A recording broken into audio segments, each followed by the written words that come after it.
नमस्कार, मैं हूं पवन त्यागी। उत्तर प्रदेश की अयोध्या, वहां से जब लल्लू सिंह भारतीय जनता पार्टी के प्रत्याशी हारे तो पूरा देश ही नहीं, दुनिया में सनातनियों ने इसका दुख माना। कारण था प्रभु श्री राम जी का मंदिर। 550 साल की प्रतीक्षा के बाद वो मंदिर बना तो वो मोदी जी और योगी जी की वजह से बना, क्योंकि इन दोनों ने मिलकर जिस तरह से उसकी बाधाओं को दूर किया।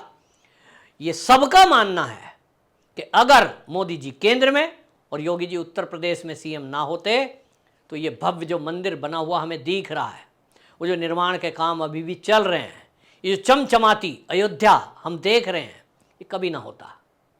ये हुआ, उसका श्रेय योगी जी को जाता है, उसका श्रेय मोदी जी को जाता है।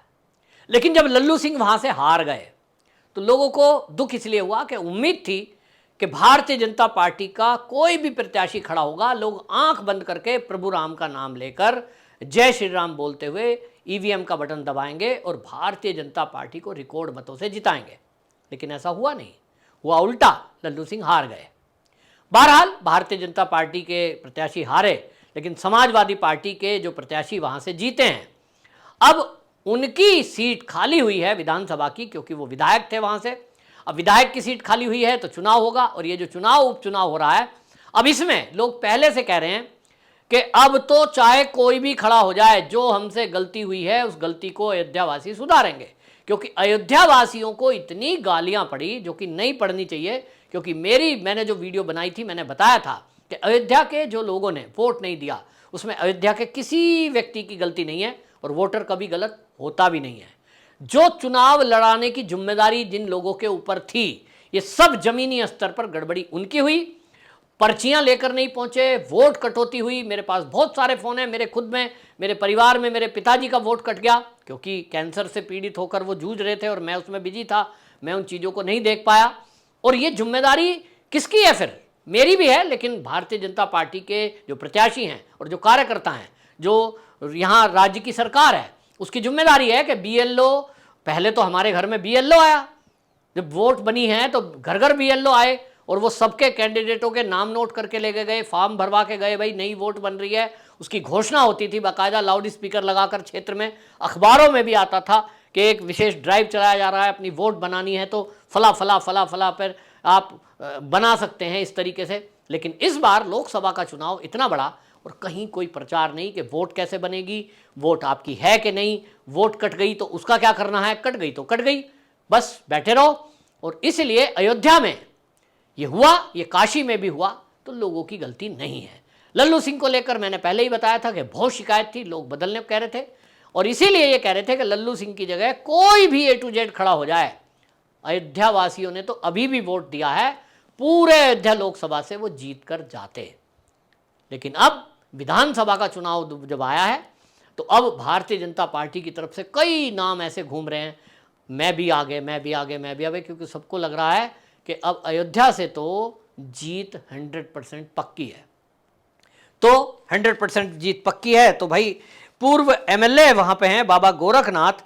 2022 में हालांकि वो सपा के अवधेश प्रसाद से 12,923 वोटों से हार गए थे 2022 में। और कारण देखिए वही होता है कि आप चुनकर आ गए और आपको लगता है कि लोग बाग जो है अयोध्या के नाम पर, जय श्री राम के नाम पर, भगवान के नाम पर आपको वोट दे देंगे।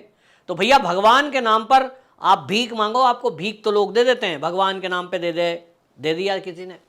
लेकिन आप वोट मांगेंगे तो लोग जानते हैं कि ये वोट किसको क्या बनाने वाला है, ये विधायक बनाएगा, मेरा वोट सांसद बनाएगा। तो ये गरीब नहीं है, ये इसे डिजर्व करता है कि नहीं।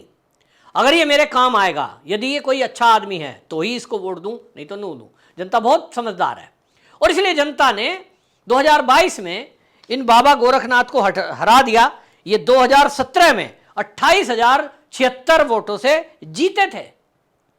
काम नहीं करोगे फिर आओगे जी हम तो जो है अब की बार हमें टिकट दे दो। हालांकि आपको बता दूं, जो मेरा सूत्र है वो बात है, भारतीय जनता पार्टी में बहुत ज़्यादा सूत्र काम करते नहीं हैं, ये मैं पहले ही बोल रहा हूँ। लेकिन जो मुझे लगता है, मेरा अपना आकलन है, वहाँ पर जिला महामंत्री हैं काशीराम रावत, उनका नाम लोगों की तरफ से भी आ रहा है, संगठन की तरफ से भी आ रहा है। अब नाम शॉर्ट आउट तो पार्टी आला कमान यानी संसदीय दल करता है, लेकिन ये नाम एक चर्चा में है। दूसरा नाम आया है जिला पंचायत सदस्य बबलू पासी का, क्योंकि वो पासी हैं। पासी, इसमें कई और प्रत्याशी भी आ रहे हैं, लेकिन जिला पंचायत सदस्य का अपना एक गांव के क्षेत्र में खूब प्रभाव होता है। अब ऐसे कई नाम सामने आ रहे हैं चुनाव लड़ने के लिए, लेकिन बात वही है कि अब जो गलतियां सुधारी हैं, अब जिस तरह से आप योगी आदित्यनाथ जी को देख रहे हो, जब रिजल्ट आ गया उसके बाद जो फीडबैक आया, वो फीडबैक योगी जी को चुनाव के दौरान ही आ गया था। जहां जहां योगी जी चुनाव सभा में जाते थे, मैंने आपको पहले भी बताया है कि योगी आदित्यनाथ जी का काम करने का एक तरीका है कि वो जिस भी जगह जाते हैं, उत्तर प्रदेश में हो या कहीं भी, वहाँ कार्यकर्ताओं से फेस टू फेस मिलते हैं। उत्तर प्रदेश में भी जहाँ जहाँ उन्होंने प्रबुद्ध नागरिक सम्मेलन किए, कार्यकर्ताओं से मिले, सबसे फीडबैक लेते थे। और उनको ये फीडबैक चुनाव के दौरान ही मिली कि अधिकारियों ने काम नहीं किया, बीएलओ ने वोट नहीं बनाई, और इसके कारण से जो प्रभाव है गर्मी का है, तो कार्यकर्ता फील्ड पर काम भी नहीं कर रहे हैं। लेकिन क्योंकि चुनाव आचार संहिता लगने के बाद आप किसी को भी आदेश नहीं दे सकते और कोई आपके आदेश को लेगा भी नहीं, सब चुनावी ड्यूटी में व्यस्त रहते हैं।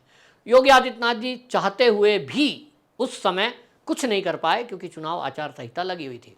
आपने देखा जैसे ही चुनाव आचार संहिता लगी, योगी जी फिर से एक्शन मोड में आए, अधिकारियों की बैठक ली, कार्यकर्ताओं की बैठक ली, मंत्रियों की बैठक ली, और अब कमर कस ली है कि 3 साल योगी जी के पास हैं, विधानसभा चुनाव जब उत्तर प्रदेश का होगा। लेकिन तैयारी अभी से है, और आपको बता दूं कि इस तैयारी का असर, ये जो उपचुनाव होगा, क्योंकि जो सीटें खाली होने जा रही है, ये खाली एक ही सीट खाली नहीं है। अब जो उपचुनाव होंगे, इस उपचुनाव में आप ये देखेंगे कि योगी जी की इस मेहनत का असर आपको दिखाई देगा। जो इस समय बुलडोजर की कार्रवाई हो रही है, योगी आदित्यनाथ जी का बुलडोजर अभी आपको लखनऊ के अकबर नगर में गूंजता हुआ दिख रहा है। योगी जी ने जो अवैध रूप से रह रहे थे, नदी के किनारे अवैध अतिक्रमण करके और सरकारी जमीन पर जिन्होंने मकान बनाए हुए थे, योगी जी ने उनका मकान भी तोड़ा, तो तोड़ने के पहले उनको पक्के मकान, फ्लैट दिए हैं। और मैंने बताया है कि लखनऊ के मार्केट के रेट के हिसाब से बात करेंगे तो वो फ्लैट 30 लाख से कम नहीं है। योगी जी ने ये नहीं देखा कि ये मुस्लिम है, जैसे कि मुस्लिम लीग के एक मौलाना बोल रहे हैं कि मोदी जी मुसलमानों को टारगेट करते हैं।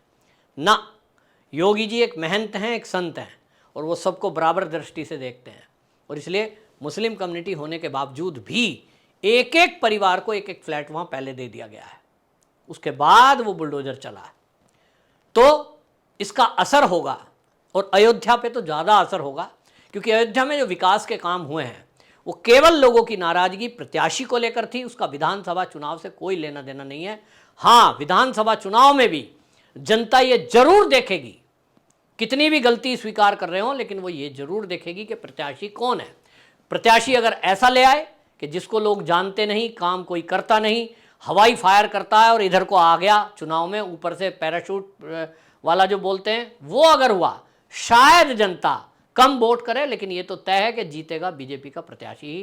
क्योंकि अब उनको ये समझ आ चुकी है कि ना तो जाति पर, ना किसी और मुद्दे पर वहाँ हमको वोट जो देना है वो एक नैरेटिव बनाएगा, वो एक अयोध्या की छवि बनाएगा कि अयोध्या वासियों ने राम मंदिर बनने के बाद जो भारतीय जनता पार्टी है उनको एक इनाम के रूप में इस बार वोट किया है, जो उन्हें लोकसभा चुनाव में भी करना चाहिए था, गुस्से के कारण नहीं कर पाए। तो बहरहाल उस सरगर्मी तेज है, अब देखना होगा कौन प्रत्याशी वहां से उतरेगा। लेकिन इतना तो मैं बता ही सकता हूं अभी भी, क्योंकि मेरे मित्र अयोध्या में रहते हैं, कृष्ण कुमार तिवारी जी हैं, वो वहाँ रहते हैं और वो संघ के अधिकारी हैं, तो उनका पूरा वहाँ सर्वे है और उन्होंने बताया है कि प्रत्याशी यहाँ अब की बार तो कोई भी हो, निश्चित रूप से रिकॉर्ड मतों से जीतने जा रहा है। आपकी क्या राय है?